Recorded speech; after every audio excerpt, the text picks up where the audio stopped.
Hey, Maz, I did want to get into. What did you want to get into? I wanted to get into a little bit of Detroit Pistons talk. Yeah.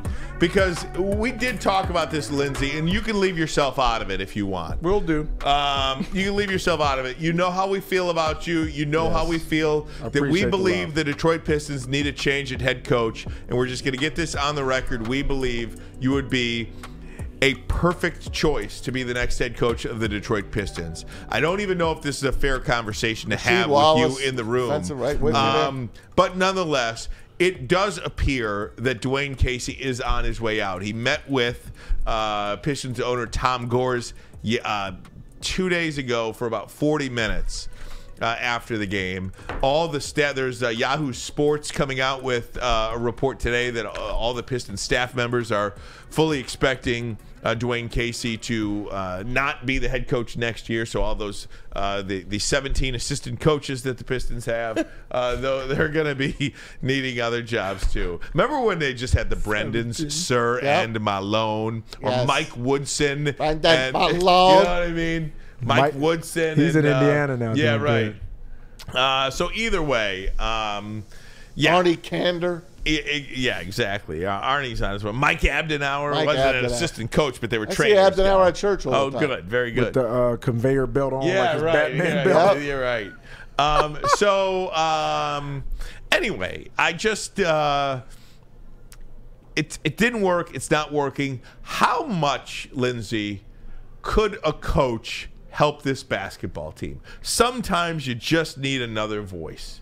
What is, I don't want to say what's a realistic expectation, but I feel like this city, and we were just talking about Ben Wallace, right? And that 04 team, that 05 team, that entire era of Pistons basketball, you were not a cool person if you weren't at the Palace. Who's who of Detroit? Who's who of anybody in this city wanted to be seen at the Palace of Auburn Hills during that era? 250 plus consecutive sellouts in that building.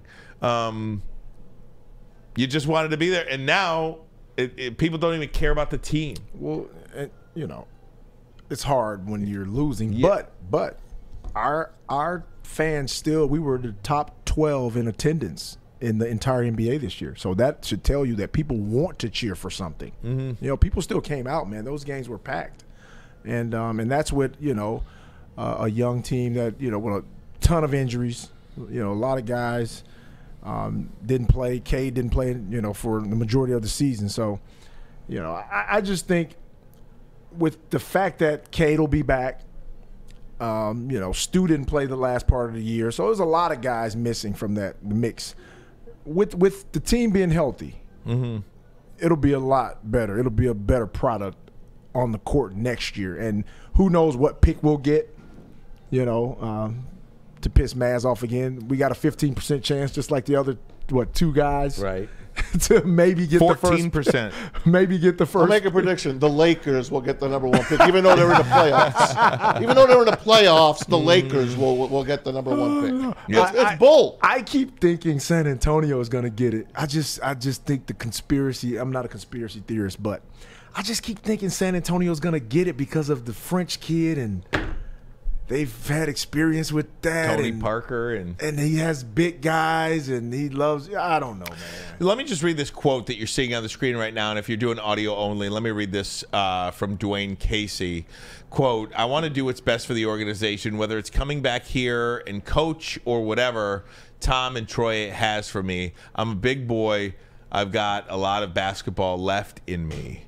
So I don't know if that sounds like he wants to coach any more or anywhere else, or if he just wants to go up to the front office because, you know, every organization would have a spot for Dwayne Casey. He's got a great basketball mind and could offer any organization a lot of skill and expertise. It just feels like this team absolutely – no, it doesn't feel like it. This team absolutely needs a new voice. That's how I feel about it. It's nothing wrong. It's not even a subject. It's not even a subject. I guess I'm trying to dance around it here because we all want Lindsey to be the coach. So, You know, right, thank you. How much, what needs to be done with this team? How many years will it take for the Pistons to be relevant again? I mean, if you look at Cade Cunningham, Cade looks like he's put on a couple of pounds. How quickly can Jaden Ivey turn into something? Jalen Duren, he's 19 years old doing stuff that Dwight Howard did out here. But do you have to wait till Jalen Duren is 23, 24, 25 years old? Or at 21, 22, could you see something? Well, you have to look and see. Most guys that start. Don't forget Wiseman. Yeah. Well, most guys that start, when you start entering into like championship, being competitive for a championship, most guys are like 27 to, you know, and up. It's very rarely you get young guys. You know, you had that OKC team that made that run. I would be interested to know how old those guys were because they were pretty young. But it's hard to compete for a championship at a young age, man. It's just so much you have to go through.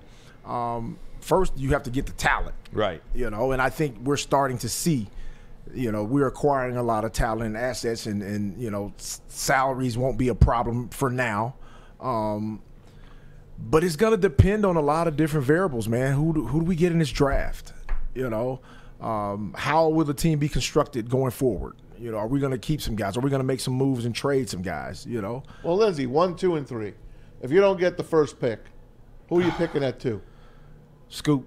Okay, if you don't get the second pick, who are you picking at 3? Man. The kid from Alabama, right? Yeah, but he just got abused in the NCAA tournament. And he's got baggage. We don't know what the hell what's going to happen with him. Yeah, I would think but you know, you're right. That kid is probably going to go. He may go 2. You never know. But I love Scoot. I've watched a lot of film on Scoot. I like him a lot. So if Scoot comes here, then how do you move the other players? You play Scoot at the 1, you play Jaden at the 2, and you play Cade at the Cade 3. at the 3. And you got 3 guards that can all dribble, drive, and create and make plays. Now you got a lot of money too to spend. And you got a lot of money to spend. Who would you go out and get? Let's say you got those guys. Not the general manager. Well, you know there's some players out there. Well, you got Chris Middleton's going to be out there, former Piston. Right. You got Jeremy Grant. He's going to be out there, former Piston. And there's a few other guys that are out there as well that you could maybe talk into coming back here. Well, you know, money talks. So. Well, we got money. Get that money.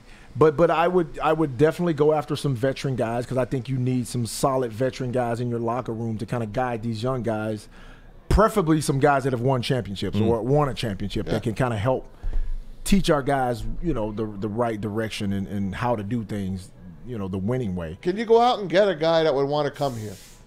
Yeah. Can you go out and get a star that would want to come here? A second-level star? Man, that'd be tough because if you did that, especially on the perimeter, then you would be pushing one of your young guys back. Right. So development, you know, the development part, you have to look at that because I really honestly believe you have 2 perimeter guys who can be a part of championship future, you know, with Ivy and Cade. I really think those guys have what it takes to be a part of a championship team. So going to get another perimeter, unless you can get a guy that would come off the bench and you know, not disrupt what they're doing, then that's the only way I can see that working. But you have to bring the right guys in. Like, I'm big into even guys that don't play much, they have to be the right type of people.